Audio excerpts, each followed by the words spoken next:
背板参数设置。点击背板，对背板进行参数设置。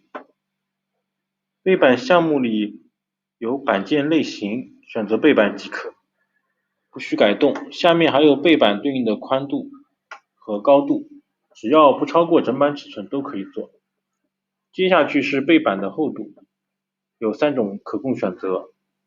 背板安装方式分别为内嵌、外盖、2、3背板。下面是对应背板概况。最后一项是背板距墙距离，